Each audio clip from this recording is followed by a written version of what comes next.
간밤 뉴욕 증시는 빅테크들의 호실적을 은행권 위기가 덮어버리면서 혼조세로 마감했습니다. 마이크로소프트와 알파벳의 호실적으로 강한 매수세가 들어오기는 했지만 나스닥만이 0.5%가량 상승하면서 장을 마쳤고요. 퍼스트 리퍼블릭의 연이은 폭락세에 다우지수가 휘청였습니다. 간밤 어떤 이슈들이 있었는지 김태수 위원님과 함께 다뤄보도록 하겠습니다. 안녕하세요. 네, 안녕하세요. 네, 간밤 이슈들 어떻게 보셨을까요? 네, 시장에서는 은행주가 또다시 문제가 됐죠. 아무래도 연준으로부터 차입에 대한 잠재적인 억제 직면에 있다. 뭔가 규제가 있을 거다라는 얘기죠. 이 얘기를 하면서 이제 주가가 거의 30% 가까이 퍼스트 리퍼블릭이 떨어졌는데, 이 회사가 이제 이렇게 나오면서 시장에서는 과연 연준이나 아니면은 재무부 측에서 어떻게 이 상황을 좀 마무리할 수 있을까, 정말 안정되게 빨리 마무리할 수 있을까, 이 부분에 대해서 좀 의문이 제기되기도 하는 그런 모습이었습니다. 크레딧 스위스 쪽에서 나오는 얘기는 지금 현재 시장이 전반적으로 기업 실적에 포커스를 맞추고 있긴 한데, 그런데 진행되고 있는, 현재 진행 중인 경기 침체라는 것에 대해서는 너무 간과하고 있다, 이렇게 평가를 하면서 시장의 불안감을 조금 더 키우는 그런 모습이었습니다. 마이크로소프트하고 알파벳이 이제 실적 발표하면서 기술주들이 좋게 이렇게 잘 형성이 됐습니다. 그러면서 이제 전체적으로 봤을 때 앞으로 어떤 기술주들에 대한 기대감을 더 키우는 이런 모습들이 보였고, 그런데 이제 테슬라 같은 경우에는 지금 가격 인하하는 이 계획들이 이익을 더 잠식할 것이다, 이렇게 좀 두려움이 확산되는 모습이었죠. 그러면서 150달러 초반대까지 주가가 후퇴하는 그런 모습을 보였습니다. 경기 침체에 따라서 수요 감소에 대한 우려가 계속 있습니다. 국제 유가 시장에서는 지금 이 부분이 좀 시장에 심각하게 다가오고 있는데, 지난밤에 미국의 석유 재고가 500만 배럴 이상 크게 감소하는 모습을 보였습니다. 거기에다 이제 영국 쪽에서는 석탄이나 바이오매스 쪽 시장에 이제 집중하려는 그런 움직임들이 또 나타나고 있고, 그러다 보니까 추가적인 수요 감소가 나올 것이다, 이렇게 되면서 크루드 오일이 마이너스 3% 이상 크게 하락하면서 74달러 선까지 떨어지는 모습을 보였습니다.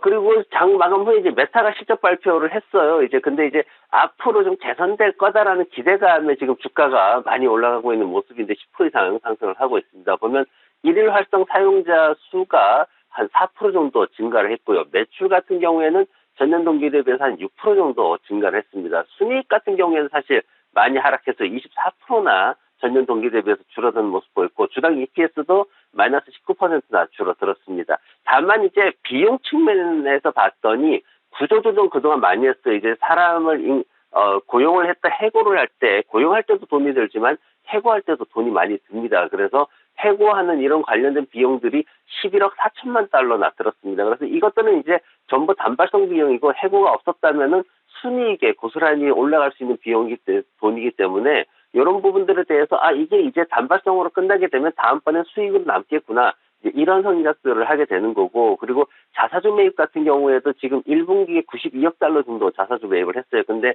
지금 보면 한 417억 달러 정도 추가적으로 더 자사주를 매입할 것으로 그렇게 승인이 나 있는 상태이기 때문에 앞으로 기업의 재무구조라든가 펀더멘탈이 더 개선될 것으로 기대가 되면서 주가를 끌어올리는 모습이었습니다. 네, 간밤 시장 흐름 확인해 봤고요. 종목별 이슈들도 확인해 보도록 하겠습니다. 간밤 실적을 발표한 후에 상승폭을 축소하기는 했는데요. 장중에 2%대 상승하기도 한 보잉 소식부터 확인해 볼까요? 네, 보잉 같은 경우에는 이제 손실을 좀 많이 줄일 것이다라고 얘기를 했었죠. 실질적으로 이제 그렇게 잘 됐습니다. 근데 이제 737 맥스, 이게 이제 제일 많이 팔리는 건데, 이게 생산에 좀 차질이 있을 것이다, 이런 소식이 들리면서 수익을 조금 상승폭을 되돌리는 그런 모습들을 보였습니다. 지금 팩트셋에서 나왔던 것들이 이제 1달러 7센트 정도 이렇게 손실 나올 거다라고 했는데, 이런 것보다 전체적으로 이제 다 긍정적으로 이렇게 좋아지는 모습들이었습니다. 아마존닷컴 같은 경우에는 지금 클라우드 서비스 쪽에서 직원을 해고하고 있다, 이 소식이 들렸어요. 미국이나 캐나다, 코스타리카 이쪽에서 아마존 웹 서비스 직원들을 해고하고 있다, 이런 얘기가 들렸는데, 사실 지난해까지 보면은 굉장히 많이 고용을 했죠. 그러다가 이제 올해 들어가가지고 보면은 1월 달에 18,000명 해고했고, 그리고 3월 달에 9,000명 해고를 했고요. 이게 또 이제 다시 또 해고가 이어지는 그런 모습입니다. 이제 목요일 날 재무결과 발표를 앞두고 있는데, 지금 보면은 그동안 이제 비용 절감했던 이런 조치들이 과연 수익성에 얼마나 도움이 됐을지, 조금 전에 메타 얘기 드렸지만은 사람을 해고할 때도 비용이 들어가는데 이런 부분들이 과연 어떻게 순이익을 바꿔놨을지 이런 것들을 좀 우리가 지켜봐야 되고, 클라우드 서비스가 아마존이 사실 그다지 좋지 않다라고 그동안 평가가 됐어요. 성장성이 둔화됐다고 평가가 됐는데 이런 부분들도 또 우리가 확인을 해봐야 됩니다. 지금 아마존닷컴은 지금 2월 우리가 한 말쯤에 한번 봤었는데 $90 지지 구간 확인하면서 추가적으로 상승이 가능하다라고 했는데 지금 좀 상승을 해 있는 상황인데, 앞으로 클라우드 산업이나 아니면 비용 측면에서 어떻게 진행이 될지 부분이 더 중요하게 앞으로 시장에서 움직일 것 같습니다. 그리고 치폴레 멕시칸 그릴, 이 레스토랑 회사가 1분기 실적을 발표를 했는데 실적이 굉장히 좋게 나왔습니다. 예상치가 순이익이 8불 92센트인데 $10 50센트까지 나왔기 때문에 굉장히 좋게 나왔어요. 동일 점포 매출 같은 경우에도 10% 이상 증가하는 모습을 보였고요. 그러면서 주가가 상승하는 모습 보였습니다. 액티비전 블리자드 게임 다들 아실 겁니다. 지금 보면은 이제 콜 오브 듀티라든가 뭐 월드 워크래프트라든가 아니면 디아블로라든가 이런 것들이 이제 있는데 배틀넷을 이제 독점적으로 운영을 하고 있죠. 그러면서 이제 마이크로소프트하고 제휴를 하고 있습니다. 근데 영국 쪽에서 이제 이 블리자드 인수하는 이런 부분들에 대해서 마이크로소프트가 이제 합병하려고 했는데 이 부분을 이제 차단하는 이런 결과를 내놨습니다. 이제 조만간 다음 달에 이제 유럽위원회하고 미국 연방무역위원회에서 이 관련해가지고 이제 승인하는 절차가 진행이 되는데 지금 선례가 하나 안 좋게 나왔기 때문에 이 부분에 대해서 블리자드 주가가 굉장히 부정적으로 그렇게 하락하는 모습을 보였습니다. 오늘 제가 이제 가져온 차트 보면은 구글하고 마이크로소프트 비교 차트를 가지고 왔어요. 이제 마이크로소프트하고 구글하고 이제 그 인공지능이라는 걸 가지고 맞붙게 됐는데 지금 보면은 $100억 정도로 마이크로소프트에서 이제 투자를 했죠. 그러면서 구글의 어떤 그 인공지능 시스템을 이제 제치고 승자가 됐다. 이제 단기적으로는 그렇게 지금 평가를 하고 있습니다. 이걸 이제 마이크로소프트에서는 앞으로 더 이 여정을 계속해 나갈 것이다라고 이제 자신있게 얘기를 하고 있는데, 지금 마이크로소프트의 빙, 엣지 브라우저 이런 것들이 시장 점유율을 굉장히 빠르게 넓혀가고 있습니다. 지금 10%나 시장 점유율을 넓혀가고 있는 모습 보였는데, 반면에 구글 같은 경우에는 성장이 한 2%밖에 되지 않았어요. 그러다 보니까 이 성장성에 대해서 문제가 생기는 거고, 그리고 빙 같은 경우에는 일일 사용자 수가, 활성 사용자 수가 4배나 증가하는 그런 효과를 보였습니다. 이러다 보니까 시장에서는 일단은 마이크로소프트가 이겼다, 이제 이렇게 평가가 되는 거고, 그러면서 이제 마이크로소프트의 주가는 크게 상승했고, 그리고 알파벳 같은 경우에는 제자리에 머무르는 그런 모습을 보였습니다. 검색 부문에서의 가파른 성장으로 인해서 간밤 크게 올랐던 마이크로소프트까지 확인해 봤습니다. 그런 간밤 전체적인 흐름도 살펴보도록 하겠습니다. 기술 섹터만 1%대의 강세를 나타냈고요. 다른 섹터들은 모두 하락을 했는데요.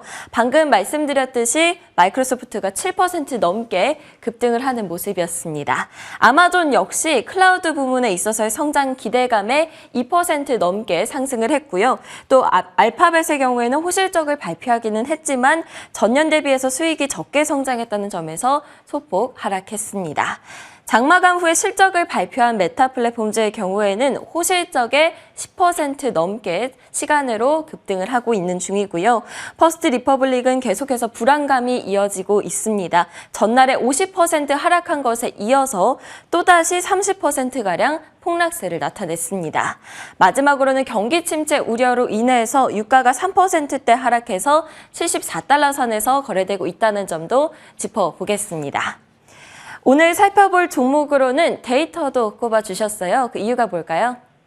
네, 오늘 이제 시장 열리면, 한국 시장이 열릴 때 다들 클라우드 종목들 찾느라고 다들 분주하실 텐데, 저도 이제 클라우드 테마주를 하나 가져봤습니다. 이미 마이크로소프트나 구글이 클라우드를 가지고 끌고 당기고 있기 때문에 또 이제 인공지능에 이어서 클라우드가 시장의 테마주로 자리매김할 가능성이 굉장히 높게 그렇게 형성되고 있습니다. 사실 지금까지 시장은 보면은 FOMC 회의록을 봤을 때도 이제 경기 침체에 대한 부분이 계속해서 얘기가 나오고 있죠. 경기 침체의 어떤 기간은 짧게 우리가 예상을 하고 있지만은 그럼에도 불구하고 기업들 지출이 줄어들고, 그리고 PC 시장도 안 좋을 거다, 이런 전망이 나오면서 전체적으로 뭐 클라우드 컴퓨팅 쪽에서는 성장이 굉장히 부담이 될 것이다. 이렇게 됐습니다. 그러면서 이제 팬데믹 기간 동안 성장주로 주목받아서 굉장히 올라왔던 클라우드 중소형주들이 다들 곤두박질 치는 이런 모습들을 보였는데, 최근에 보면 이제 마이크로소프트와 구글이 지금 잘 좋은 결과를 내놨고, 그리고 이런 것들을 통해 가지고 지난밤에 이제 클라우드 플레어라든가 스노우플레이크라든가 아니면 몽고디비라든가 아니면 데이터독이라든가 이런 회사들이 주가를 5에서 14% 정도까지도 끌어올리는 그런 모습들을 보였습니다. 전체적인 경제의 어떤 역풍 속에서도 앞으로 한 3년 뒤에 그리고 5년 뒤에 결과를 봤을 때 어떤 주식을 보유할 것이냐라고 보면은 그래도 클라우드 쪽에 이런 중소형 성장주들이 굉장히 매력이 있다. 이렇게 지난밤에는 보고서들이 나오는 모습이었습니다. 시장에서 이제 이 회사의 어떤 재무 구조나 이런 것들을 보면은 5월 4일 날 이제 실적 발표를 앞두고 있습니다. 근데 이제 이게 그 잭스에서 내는 걸 보면은 최근에 한 석 달 동안 보면은 추정치가 조금씩 계속해서 높아지는 이런 모습들을 보이고 있어요. 그래서 사실 추정 순이익이 사실 손실이 나올 겁니다. 한 3센트 정도 손실이 나올 것이다라고 예상이 되고 있는데 이게 좀 더 나아질 수 있지 않나, 어떤 흑자 전환될 수도 있지 않나 이렇게까지 기대감이 크게 형성되고 있는 그런 모습입니다. 그리고 지금 현재 어떤 그 테마나 이런 것들이 실질적으로 이렇게 순이익이 나오고 이런 어떤 모멘텀으로 이어질 때에는 더 크게 성장할 수 있다라는 것에 대해서 좀 주가의 상승 여력에 대해서 가중치를 많이 주고 있는 모습이고요.